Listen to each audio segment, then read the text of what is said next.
Hello मेरे साथियों, जितने भी विद्यार्थी तैयारी कर रहे हैं ध्यानपूर्वक धैर्यपूर्वक आप तैयारी करें। और ये जो मैं कंटेंट जो दे रहा हूँ वह सिविल सर्विस के लिए जो है ये बेहतरीन जो है नोट्स है। आप सिलसिलेवार तरीके से इसको नोट कर लेंगे। सबसे पहले हम समझेंगे कि पिछले वीडियो में मैंने बताने का प्रयास किया था ये बाजीराव प्रथम के बारे में। आज जो हम देखते हैं कि मैं बाजीराव जो पेशवा है उनके बारे में आज हम चर्चा कर रहा हूं, क्योंकि इस समय तक हम देखते हैं कि पेशवा का पद जो है ये पैतृक यानी वंशानुगत भी बन गया था। और 1740 ईस्वी में जब बाजीराव प्रथम की जब मृत्यु हो गई तो छत्रपति साहू जी ने जो है बालाजी बाजीराव को जो है इस पद पर जो है नियुक्त कर दिया। इससे पूर्व ही हम देखते हैं शक्ति जो पावर जो था मराठों का जो शक्ति छत्रपति के हाथ में केंद्रित ना होकर के बाजीराव प्रथम के हाथों में आ चुकी थी। और लेकिन ठीक 1750 ईस्वी में एक संगोली की संधि हुई थी और उसके अनुसार हम देखते हैं कि संवैधानिक जो तरीका जो था द्वारा जो है संवैधानिक जो द्वारा जो तय किया गया जो प्रक्रिया थी वो पूरी हो चुकी थी इस समय इस संगोली संधि में। इस मराठा छत्रपति केवल जो है नाम मात्र के राजा बनकर रह गया था या महलों या आसपास के क्षेत्रों तक सीमित बन कर रह गया था। और मराठा संगठन का वास्तविक जो है नेता पेशवा ही सर्वे सर्वा बन गया। तो बालाजी बाजीराव ने जो अपने पिता की जो अधूरे कार्य था उस कार्य को पूरा करने के लिए बीड़ा उठाया। इन्होंने मराठा शक्ति के का उत्तर और दक्षिण में और अधिक प्रसार करने का प्रयास किया इन्होंने, और उन्हें सफलता भी मिली। बालाजी बाजीराव को सफलता मिली।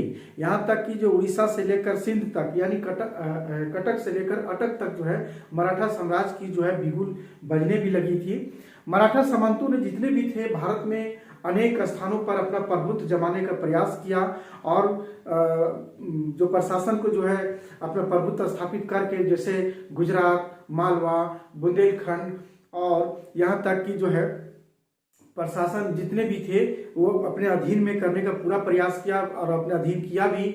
मराठा सेनाएं जितने भी थे वो बंगाल में भी तक भी पहुंच गई थी उत्तर भारत के, और यहाँ तक कि उड़ीसा यानी कटक जो है वो लूट चुकी थी। निजाम भी हार चुका था और मैसूर के जो महाराज जो थे वो भी अनेक भाग से उनसे भी छीन लिया गया था। दिल्ली की शक्ति के संघर्ष में जो है मराठा राजनीतिक एक महत्वपूर्ण भूमिका निभा ही रहे थे। मराठा के जो घोड़े थे यानी मराठा जो घोड़े सिंध कहा जाता है कि मराठे के घोड़े जो है सिंध के नदी से पानी पीते थे। तो इस तरह से बालाजी बाजीराव के प्रथम के बारे में आज हम देखते हैं कि सबसे पहले जो है बालाजी बाजीराव 1740 से 1761 ईस्वी तक इनका कार्यकाल रहा। और ये जो बालाजी बाजीराव है वो नाना साहब के नाम से जाना जाता है। इनके जो सेनापति है जो चिन्नाजी अप्पा के पुत्र सदाशिव राव भाऊ ही सेनापति बने इनके समय में, और बाजीराव के पुत्र थे। ये क्या थे? बाजीराव के प्रथम के पुत्र थे। और इन्हीं के समय में साहू जी जो छत्रपति है बीमार हुए तो क्या हुआ कि रघु जी भोसले और जो सकवेल एक हो गए और इसमें पेशवा का पद समाप्त कर दिया गया था। लेकिन पुनः फिर हम देखते हैं कि पुनः जो है एक साल बाद जो है बहाल फिर कर दिया गया। इसमें हम देखते हैं कि साहू जी ने जो है ताराबाई के पुत्र राम राजा को जो है उत्तराधिकारी नियुक्त किया, और पेशवा ने जो है निर्विरोध रूप से जो है साहू की इच्छा मान लिया। साहू ने जो है पेशवा को सैन्य और प्रशासन दोनों का जो है सबसे सर्वोच्च बना दिया गया, और पेशवा का पद को जो है क्या किया? वंशानुगत कर दिया एकदम। यहीं से इन्हीं के समय में पेशवा का पद जो है वंशानुगत कर दिया। अब हम देखते हैं कि 1749 ईस्वी में साहू की जैसे मृत्यु हो गई तो राम राजा जो है छत्रपति बन गए। स्वाभाविक था क्योंकि उसका उत्तराधिकारी बनाने के लिए पहले जो है घोषित कर चुका था। अब देखते हैं ताराबाई और राम राजा दोनों ने मिलकर क्या किया? मनमाने तरीके से व्यवहार करना शुरू कर दिया, और जो संवैधानिक रूप से जो सिलसिलेवार तरीके से शासन व्यवस्था थी उस व्यवस्था को ना अपनाकर अपने मनमाने तरीके से करना शुरू किया। तो इस समय हम देखते हैं कि 1750 में एक संगोली की संधि होती है जिसके तहत पेशवा और राम राजा के बीच में एक बहुत ही संबंध स्थापित होता है, सामंजस्य स्थापित होता है दोनों के बीच में। तो इसी समय जो है ताराबाई ने जो है राम राजा को सतारा के किले में बंदी बना लेता है। बहुत ही कूटनीतिक और राजनीतिक रूप से यहाँ जो है चलती है, और राम राजा को जो है ताराबाई राम राजा को सतारा के किले में बंदी बनाए। लेकिन पेशवा की कूटनीति के कारण जो है अकेले पड़ गई। ताराबाई ने जो है रामराजा को जो है 17 किले बंदी बना लिया गया, लेकिन पेशवा की कूटनीति के कारण जो है वह अकेले पड़ गई। अब क्या होता है, यहीं से छत्रपति जो है गौन हो जाते हैं और वास्तविक सत्ता जो है पेशवा के हाथों में आ जाती है और उन्होंने अपना मुख्यालय पुणे को बनाता है। तो अब हम देखते हैं कि बुंदेलखंड और मालवा पर भी देखते हैं कि मालवा जो मराठा सैनिक जो है मालवा से भी चौथ लेते थे, कर जो टैक्स होते थे, लेकिन उनका नियंत्रण जो है संपूर्ण नहीं था उस समय। जयसिंह की मध्यस्थता से जो है 4 जुलाई जो है 1741 ईस्वी को जो मुगल सम्राट ने एक फरमान द्वारा जो राजकुमार अहमद को जो है मालवा का सूबेदार नियुक्त कर दिया था, लेकिन पेशवा को जो है नायाब सूबेदार बना दिया था। इसके बदले में पेशवा को 4000 सैनिक सम्राट को जब आवश्यकता पड़ेगी तब जो है देना पड़ेगा, ऐसा करारनामा हुआ था पेशवा और जो है इनके जयसिंह के मध्यस्थता में ये बात हुई थी। तो इस प्रकार मालवा प्रशासन और फौजदारी न्याय सहित जितनी भी सारी थी मराठों के हाथों में धीरे धीरे वो आ गया। बुंदेलखंड भी देखते हैं कि मराठों के दबाव जो है, मराठों को जो दबाव और अवध के पर जो है आक्रमण का जो आधार बन सकता था इसमें, लेकिन इसमें बंगाल और बिहार की ओर जो है प्रसार भी कर रहा था मराठा। 1729 ईस्वी में हम देखेंगे पहली जब उस समय बाजीराव प्रथम द्वारा जितना भी प्राप्त किया था उस क्षेत्र रियायत के बाद भी मराठों ने इस प्रदेश में बहुत जो है प्रभाव स्थापित नहीं किया था इस समय। लेकिन 1742 ईस्वी में अभी देखते हैं कि मराठों ने जो है ओरछा के जो बुंदेला सरदार को परास्त करके झांसी पर अधिकार कर लिया था और झांसी के बुंदेलखंड में जो है मराठों ने जो अपना अधीन बनाया था। तो इसी प्रकार हम देखते हैं रघु जी जो थे ने पहले जो है बंगाल बिहार और उड़ीसा से चौथ मांगी थी और अपने वित्त जो है मंत्री इनके थे भास्कर पंत राव थे को इस उद्देश्य से भेजा वहाँ बंगाल बिहार कि नवाब अली वर्दी खां जो मराठों को जो है रोक तो नहीं सके। जब वहां गए थे चौथ मांगने के लिए तो मराठों को जिस तरह से सैनिक लेकर गए थे तो नवाब अली वर्दी खां मराठों को तो रोक नहीं सके, लेकिन उन्होंने जो है 1744 में भास्कर राव को जो है धोखे से मरवा दिया और तब क्या होता है कि रघु जी जो है तब बंगाल पर जो है आक्रमण करता है और लूट मार करता है और अली वर्दी खां क्या करते हैं कि बाध्य होकर उड़ीसा को त्यागना पड़ता है, क्योंकि उड़ीसा पर वहां रहते हैं, उड़ीसा देना पड़ता है मराठों को। और बंगाल से चौथ के रूप में जो है सालाना जो है 12 लाख वार्षिक देना स्वीकार करता है और तत्काल जो है 22 लाख रुपया देता है, चौथ देने का प्लानिंग होता है। तो इसलिए हम देखते हैं कि 1741 ईस्वी में बुंदेलखंड पर अधिकार कर लिया गया और इसी तरह मुर्शिदाबाद में पेशवा के रघुनाथ भोसले को पराजित कर संधि के लिए बाध्य करता है। अली वर्दी खान ने जो है बंगाल पर चौथ की वसूली का अधिकार कर 22 लाख रुपया देता है उस समय तत्कालीन। और इसके भी मुगल बादशाह ने भी जो है पेशवा को जो है मालवा का अनुदान देता है इसमें, और इस समय जो है शहजादा जो है अहमद के नाम से यह दिया गया था और पेशवा को उनको नायाब बना दिया, यानी पेशवा नायाब भी बना दिया इन्हें। 1752 ईस्वी में दिल्ली में जो है इमाद उल मुल्क को वजीर बनाने में पेशवा ने बहुत मदद की थी, इसलिए आगे बढ़ करके और पंजाब से अहमद अब्दाली के प्रतिनिधियों को बाहर कर दिया था। तो इस तरह से हम यहाँ देखते हैं, इसकी थोड़ी सी हम आधार देखते हैं कि पठान और तथा रोहिले जितने भी सरदार थे अहमद शाह की सहायता से जो है दिल्ली में इन लोगों ने जो पठान राज्य की स्थापित भी करना चाहते थे।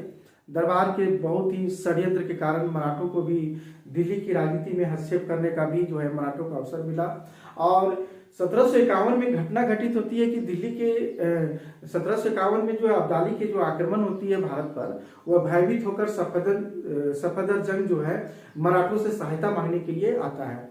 तो अप्रैल 1752 को जो है एक सफदर जंग और जो है मराठों के बीच में एक करारनामा किया गया, जिसमें 50 लाख रुपए वार्षिक के बदले में मराठों ने जो है मुगल साम्राज्य को आंतरिक और बाह्य रूप से रक्षा करने का वचन देता। लेकिन उसे मुगल जो है यानी सफदर जंग जो है अजमेर, पंजाब, सिंध, दोआब के क्षेत्र से चौथ प्राप्त करने का अधिकार दे देता है। लेकिन इस ये समझौता होते हुए भी जो है सम्राट ने क्या करता है कि अहमद शाह अब्दाली को पंजाब दे दिया। यह करारनामा सम्राट के लिए पूर्ण रूप से स्वीकार नहीं था और ना किया गया इसमें। फिर भी मराठों ने जो है कि उत्सुकता जाग उठी। जनवरी 1757 का घटना होती है कि अब्दाली पुनः जो है पंजाब आता है और दिल्ली और मथुरा के क्षेत्र में लूटता है, पूरा लूटपाट करता है, यहाँ तक कि मंदिरें और कई हिंदुओं भी को भी जो है मार डालते हैं। तब पुनः से जो है मराठा सेना रघुनाथ राव और जो है मल्हार राव होलकर की अध्यक्षता में दिल्ली भेजी जाती है। तो मार्च 1758 को जो है अब्दाली वापस चला जाता है काबुल अपने ओर, और दूसरी ओर मराठे जो है अगस्त 1758 में दिल्ली जब पहुंचते हैं तो रघुनाथ राव ने जो सम्राट को जो है पुनः दिल्ली पर सिंहासन पर बिठाता है और अपने अधीन करता है, और मतलब सतलज से लेकर बनारस तक कहा जाता है कि मराठा अपना साम्राज्य, अपना झंडा फहराने लगा था इस समय।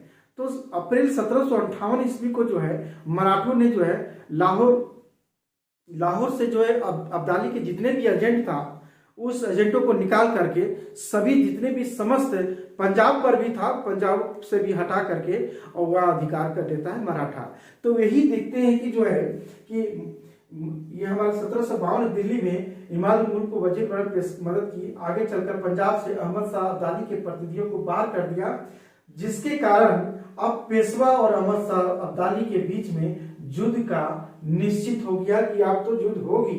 तो 1758 में रघुनाथ राव दिल्ली पहुंचे और जो रोहिले सरदार जो है नजीबुद्दौला को बाहर निकाल दिया।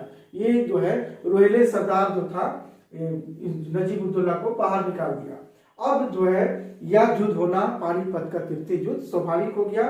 14 फरवरी 1761 को पानीपत का तृतीय युद्ध हुआ, जिसमें एक तरफ जो है अहमद शाह अब्दाली अफगानी सेना बंगश पठान लोग थे, अवध के नवाब एक और थे, और दूसरी ओर तोपखाने का दूसरी ओर जो बालाजी बाजीराव के पुत्र विश्वास राव थे, एक दूसरा था उनका सेनापति सदाशिव राव भाऊ थे, और तीसरा तोपखाने का प्रमुख इब्राहिम गर्दी खां थे। यही दोनों के बीच में जो है यह लड़ाई होती है पानीपत का तृतीय युद्ध, और इसमें युद्ध में मराठा बुरी तरह से पराजित हो जाता है। विश्वास राव और सदाशिव राव भाऊ और इब्राहिम गर्दी खां सेना के साथ सभी और भी जितने भी मुख्य लोग होते हैं सभी इस युद्ध में जो है मारे जाते हैं। और इस युद्ध में यह निश्चित हो गया कि दिल्ली में मराठों का प्रभुत्व स्थापित नहीं होगा, उसका कोई प्रभुत्व अस्तित्व नहीं होगा। इसी युद्ध से पता चलता है, क्योंकि मराठों के बाद हम देखते हैं यह खबर जैसे ही सुनता है बालाजी बाजीराव तो उसके सुनकर उनकी मृत्यु हो गई।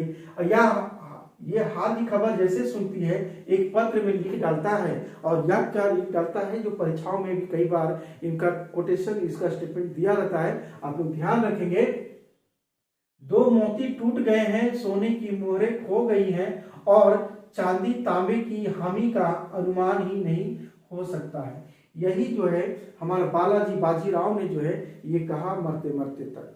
और इसके बाद हम देखते हैं कि जैसे ही उनकी मृत्यु हो जाती है तब जाकर के जो है ये माधव राव प्रथम बनते हैं, क्योंकि बालाजी बाजीराव के जो पुत्र जो है विश्वास राव उनकी मृत्यु हो चुकी होती है।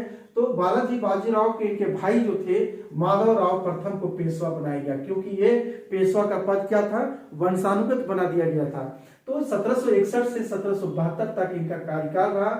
ये 17 वर्ष की उम्र में ये पेशवा बन गया।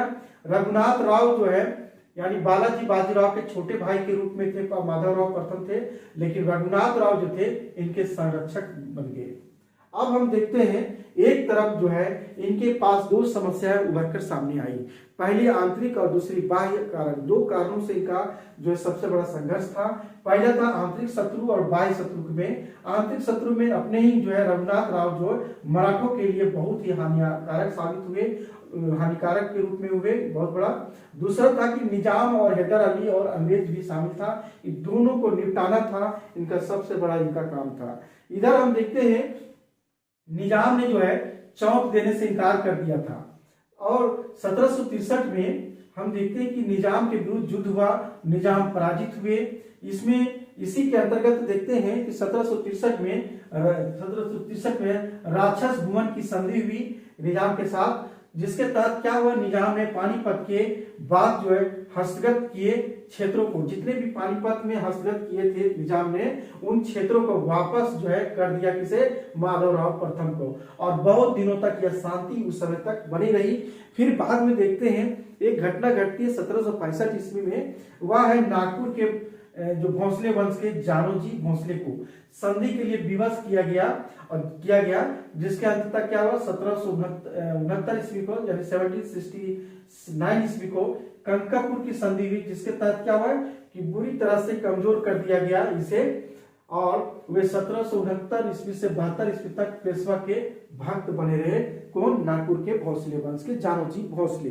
तो इस तरह से ये भी अपने आप को दिखाने लगे थे, तो इसके साथ भी वही किया और लास्ट में पेशवा के भक्त बने रहे इस जब तक इनका कार्यकाल रहा माधवराव प्रथम का।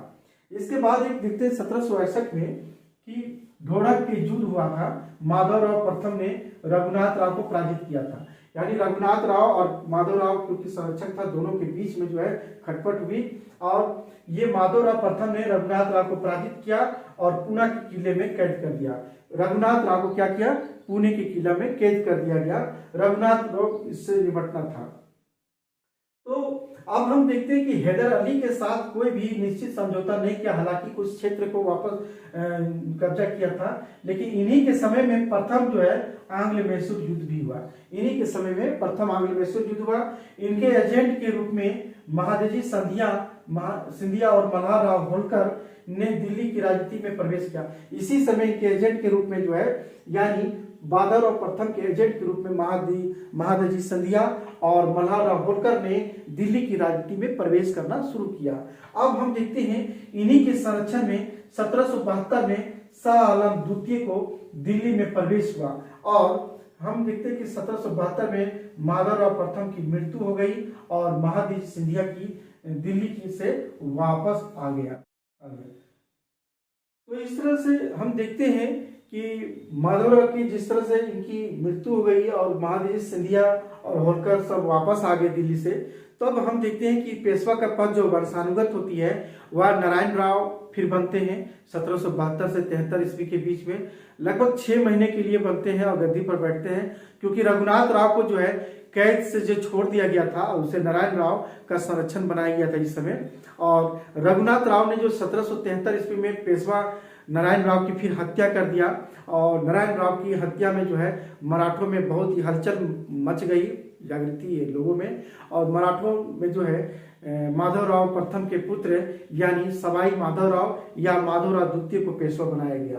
तो माधवराव द्वितीय जैसे ही बने 1772 से लेकर 1795 ईस्वी तक, इनके समय में देखते रघुनाथ राव भागकर अंग्रेजों के शरण में चला गया था और उस समय नाना फडणवीस को जो है माधवराव द्वितीय को जो है संरक्षण बनाया गया था। इसी समय जो है सूरत की संधि किया था रघुनाथ राव अंग्रेजों से बम्बई प्रेसिडेंसी के बीच में 1775 ईस्वी में। अगला वीडियो में मैं बताने का प्रयास करूंगा आंग्ल मराठा युद्ध में रघुनाथ राव और अंग्रेजों के बीच में जो प्रथम आंग्ल मराठा युद्ध क्या है, तो उसके बारे में जिक्र करेंगे।